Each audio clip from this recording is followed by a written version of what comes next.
Thanks for joining us for our spring market update video. First, Rachel will be going over upcoming events this spring.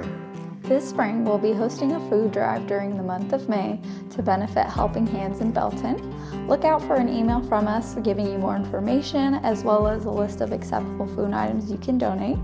As a reminder, we will be closed on April 8th due to the eclipse. You can reach us by phone during market hours as we will be accepting trades.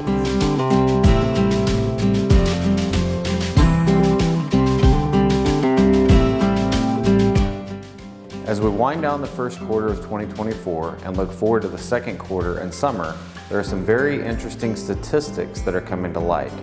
As of the time of this filming, the major market indexes are near an all-time high.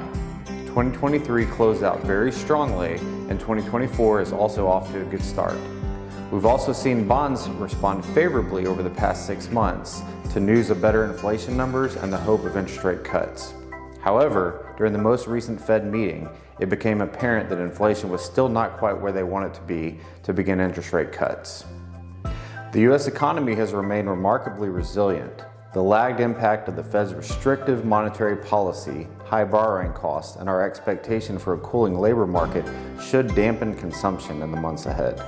The economy should experience a mild recession lasting 2 quarters, the second quarter and third quarter of 2024, with growth moderating to 1.7%. Inflation will slow toward the Fed's 2% target over the course of the year, and unemployment will likely peak at around 4.9%. Slowing growth and cooling inflation will allow the Fed to dial back some of its policy restraint in 2024.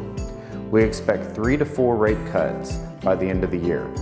The end of the Fed's tightening cycle has historically been a catalyst for yields to move lower, and we expect the 10-year Treasury yield to fall to about 3.5% by the end of the year. However, supply concerns and overly optimistic rate cut expectations may cause some volatility along the way. We favor high-quality bonds over lower credit ratings. Supply chain normalization, disinflation, and the end of the Fed's tightening cycle have driven equity volatility toward its pre-pandemic levels. While equity volatility is low, it could easily rise given elevated geopolitical risks, optimistic earnings, and U.S. presidential election and seasonality. In contrast, bond volatility has remained elevated. Fiscal dynamics, Treasury supply, market expectations for Fed rate cuts, and an unforeseen credit event could drive bond volatility higher.